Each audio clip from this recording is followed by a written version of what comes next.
You don't vanish all at once. It begins quietly. Not your body, but your old life dissolving piece by piece. Conversations feel hollow. Places once full of meaning turn cold. And deep inside, a whisper rises. You don't belong here anymore.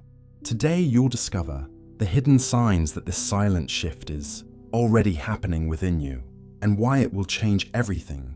You've made it this far, which already tells me something about you.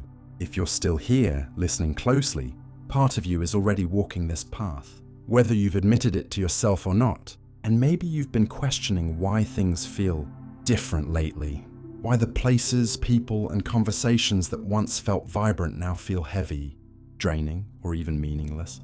It's not random. It's not just a phase. It's your soul preparing to quietly step into a higher frequency, a new way of being. But how do you know if this is really happening to you? How do you recognize the signs before you find yourself vanishing, without even realizing why? That's what we're diving into now, because awareness is power. The more you understand these signals, the more gracefully you can navigate this transition, without fear, guilt, or unnecessary resistance. At first, it's subtle. You notice yourself getting irritated in places where you used to feel comfortable. The constant chatter of social media feels like static. The news, the arguments, the endless stream of look at me content. It all begins to hurt your senses, almost physically. It's like you can feel the collective anxiety vibrating through every screen in every crowded room. And you don't just notice it, you absorb it. You find yourself leaving parties early, avoiding group texts, even dreading phone calls you used to enjoy. At this stage, people around you might say, "You're being too sensitive," or "You're overreacting." But deep down, you know it's not about weakness, it's about resonance. You're starting to vibrate at a different frequency, and the old noise no longer matches your inner rhythm. This is often the first whisper of the soul saying, it's time to step back.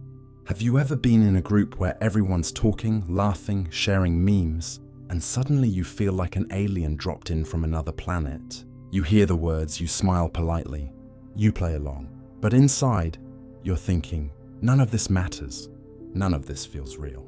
It's not about judging others. It's about realizing how much of human interaction runs on autopilot.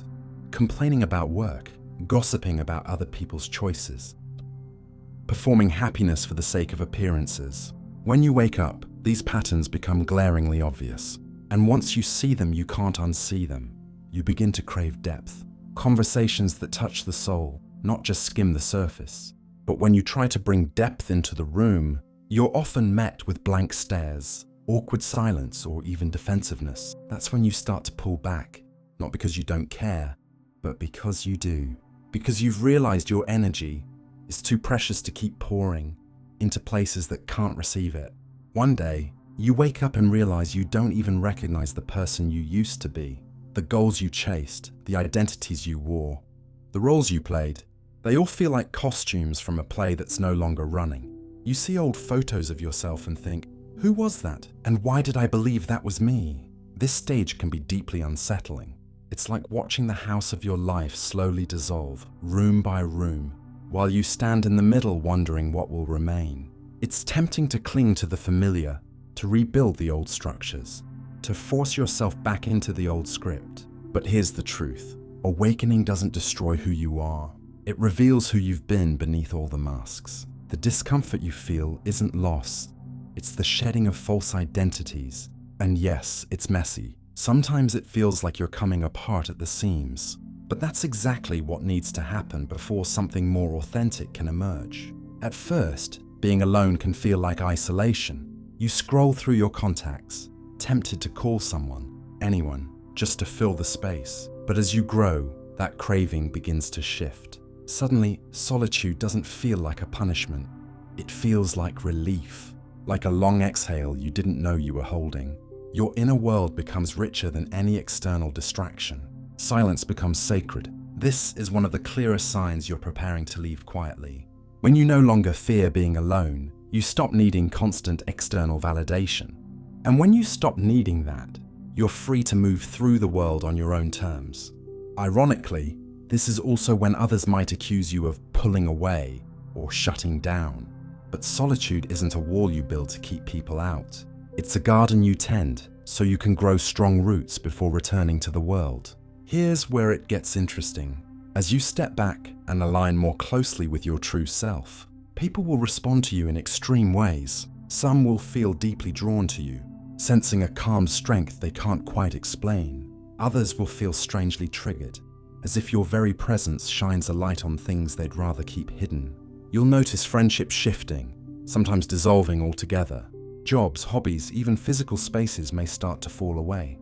It's not random, it's the natural result of your vibration changing. Think of it like a radio station. When you switch frequencies, the old channels can no longer tune in. It doesn't mean you're better than anyone. It just means you're no longer broadcasting on the same wavelength. This can be both liberating and heartbreaking. Liberating because it clears space for alignment. Heartbreaking because you'll have to grieve the versions of people and places you once loved. Leaving quietly isn't a straight line. It's a cycle with three main phases: recognition, withdrawal, and integration. Recognition. This is the moment you realize, I can't keep living this way. It often comes with a mix of grief and relief. Grief for what's ending, relief for finally seeing clearly. Withdrawal. You start to step back from toxic dynamics, from noise, from the endless pressure to perform. This is the cocoon phase we explored in Chapter 1, Quiet Escape. It's quiet, messy, and often misunderstood by others. Integration. Eventually you return to the world, but differently. You bring back wisdom, clarity, and energy that subtly transforms every space you enter. This is when you realize the disappearance was never about leaving forever. It was about coming back whole. Understanding these phases helps you navigate them without getting stuck in guilt or confusion. It also helps you recognize where you are right now and what you need to honor in this moment. Let me share a story to bring this to life. Maya was a teacher, deeply passionate about her work, but over time, she began to notice a growing disconnect. Staff meetings felt like noise. Casual conversations in the teacher's lounge left her drained. Even her beloved classroom started to feel like a cage. At first, she blamed herself. Maybe she was burnt out. Maybe she just needed a vacation. But when she returned from time off, nothing had changed, except her awareness. One day, Maya quietly resigned. No big speech, no dramatic explanation. She packed up her classroom in silence and walked away. For 6 months, she disappeared from social circles, social media, everything. Friends were confused, even hurt. Some whispered that she'd lost it. But what they didn't see was the deep inner work she was doing. When Maya re-emerged, she wasn't the same person. She hadn't abandoned teaching, she'd evolved it. She started a mentorship program for young educators, bringing a depth and authenticity she couldn't access before. Her disappearance wasn't an ending. It was a transformation. This is what quiet departure looks like in real life, a necessary pause before a powerful return. We live in a world addicted to visibility. Every thought is tweeted, every meal is posted, every moment is shared for likes and validation. In this climate, disappearing isn't just unusual, it's radical. When you choose to step away, you disrupt the system. You reclaim your energy from the endless cycle of consumption and performance. And in doing so, you create a ripple effect. Others start to notice, not because you're loud about it, but because your absence speaks louder than noise ever could. You become living proof that another way is possible.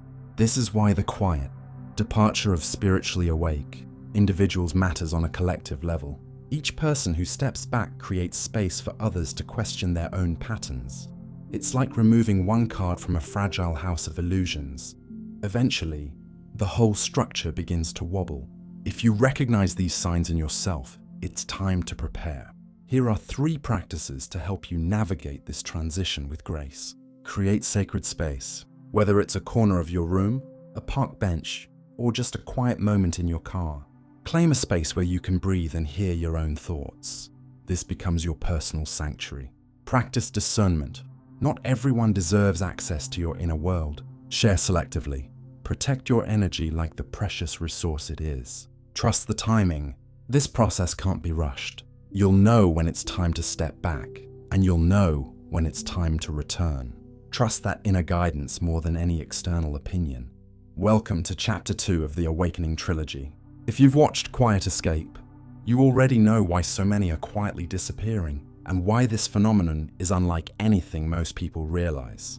In the next and final chapter of the Awakening trilogy, Hidden Return, we'll explore how to return to the world after your quiet disappearance. Not as the old you, but as the most authentic version of yourself. We'll talk about how to rebuild connections, share your gifts, and live in alignment without getting pulled back into the noise you worked so hard to leave behind. Because disappearing quietly isn't the end. It's the preparation for your true beginning. Stay with me. Your story isn't over yet. It's just getting started.